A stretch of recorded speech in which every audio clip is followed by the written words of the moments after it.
One of the most common failure points for any starting and charging system on a car, and also electrical system, has to do with the battery.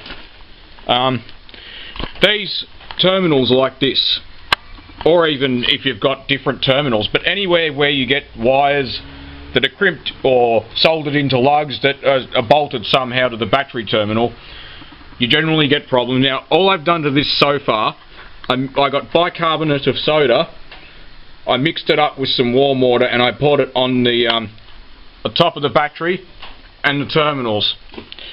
Now, some batteries that don't have the cover over the vent caps, like this does, you want to avoid getting the bicarb soda water into the battery itself, because batteries contain acid and bicarb soda is alkaline.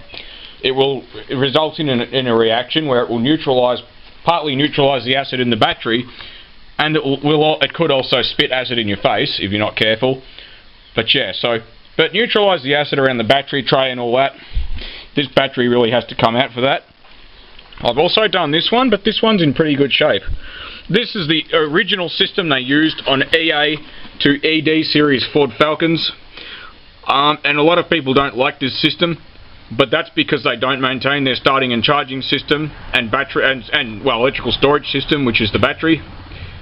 If your battery's no good, it takes a lot of current to charge it up every time you start it.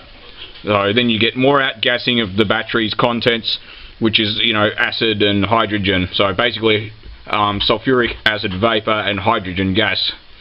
But you have to disconnect this battery negative to start with. You should never work on any electrical system on a car that you can't isolate.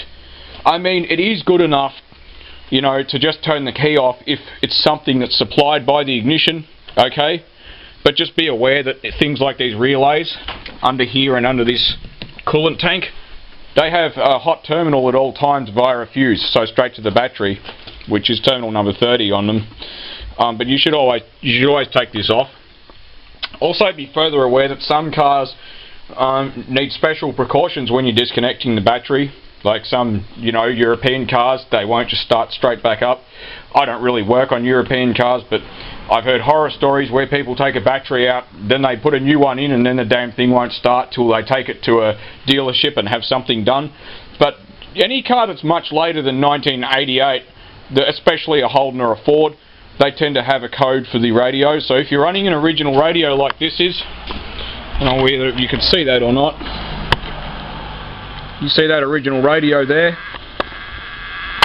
That thing has a code on it, and it won't work until you put that code in. So if you disconnect the battery, make sure you got your code handy. If you don't have your code, even today, this car that's like 22 years old, you should be able to get that code from Ford Australia, for example. Or if it's one of these, then from Holden, obviously. You have to supply them with the VIN number. Some of them won't do it for free.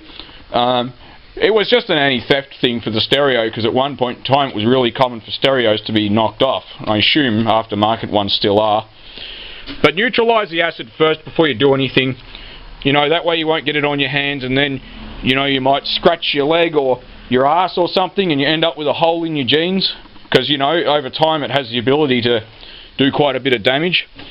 So that's the first thing I'm going to do. Then the second thing I'm going to do is I'm going to disassemble this. I'm going to take this apart.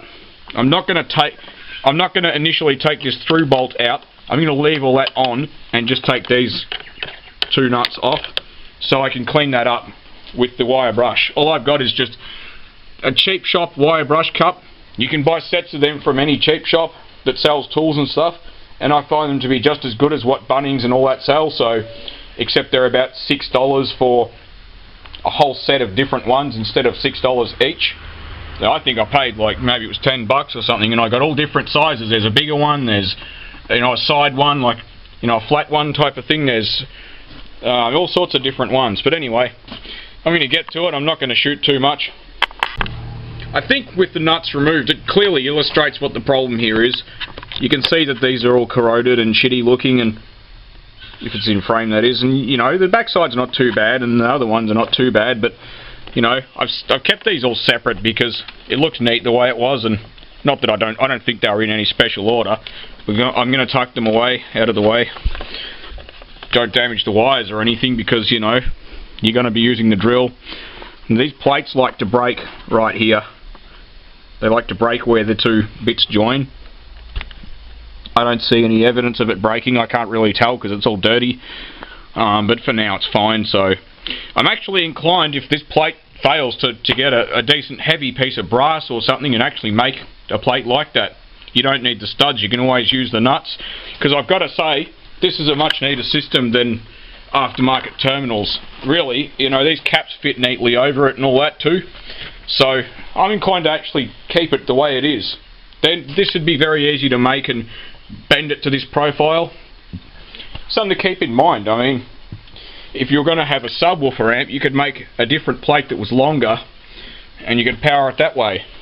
But also, where I've taken this off, if I get this undone, you can actually see this steel bolt. See, it's all corroded looking. If I put it on this battery, maybe it'll be focused better.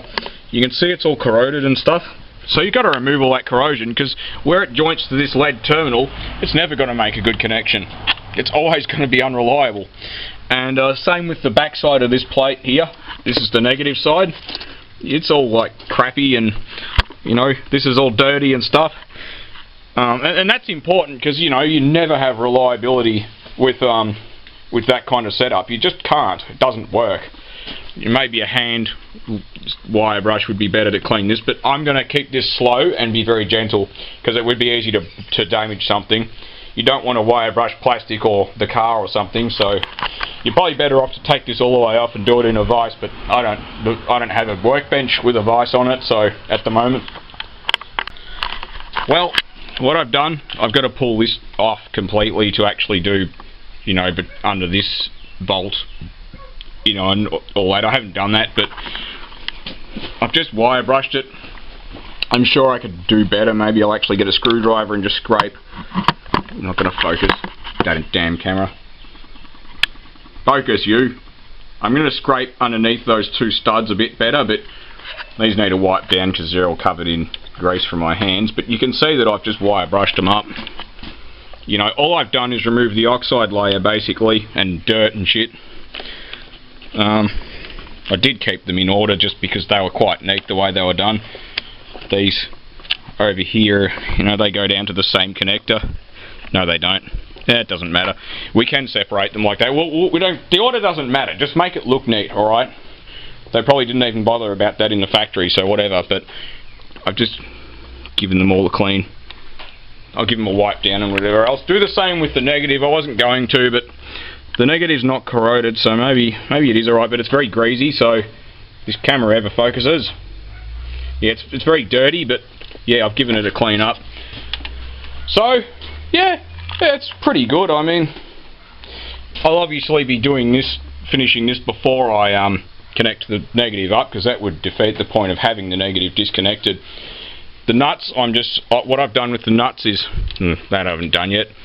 I've just done the underside of this nut with the wire brush, and then I'll do the top side once it's all assembled. I'm not really fussed about, I mean, I've done the sides a little bit.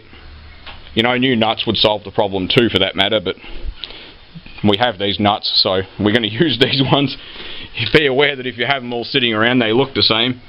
This nut is different thread, of course, because these studs are smaller than the thread on that. Well, this is the end result. I'm sure you could make it look better if you spent more time, but I think you'll all agree it looks pretty good. I rearranged everything slightly. These little plastic sleeve insulators, they're very good, but I got a pair of scissors and actually used the blade like a knife to cut away the plastic, because the plastic was actually between the nut and the terminal and this, you know, plate. So it's obviously not going to work as well. I don't think this is going to solve the ABS problem, but assuming one of these wires feeds the ABS, I don't know. But I do know it's going to improve the reliability of the car for sure. And this is the same, like this, I took it apart, but this side was fine. I believe these are brass that's been lead plated, basically dipped in lead, because they're actually the same plates, right? They're identical plates, it's just that this one's had acid attack. So anyway, yeah, cover that up. There's no reason for it to be uncovered anymore. This is why I like stock. I mean, yeah, it's bicarb, by the way, all this white stuff, it's bicarb soda. But, you know, you might like to spray some inox around that and stuff. But yeah, I neutralised the inside of this cover on both sides, because it's pointless doing one and they're not doing the other. But I'll give this a squirt of inox off camera. Inox is way better than, you know, buy inox. Like, yeah, seriously. If you're not sure what the can looks like, if I didn't upload that video, this is what inox looks like, and a lot of my subscribers would have heard of it, but yeah, honestly, this is inox. WD-40 is good for loosening bolts and stuff and cleaning stuff, but it's really crap. It just evaporates away. It's got a little bit of oil in it, but this is just fantastic. It's not kerosene based. Honestly, it's just fantastic stuff. I use it all the time. It's expensive. It's about 15 bucks a can, but if you're going to buy WD-40, go to the cheap shop and buy Export water dispersant, because it's really the same thing as WD-40 and stuff. It's just kerosene and a bit of whatever else in it and some oil to lubricate. This is not any of that. It's different altogether. So anyway, go out and maintain your car.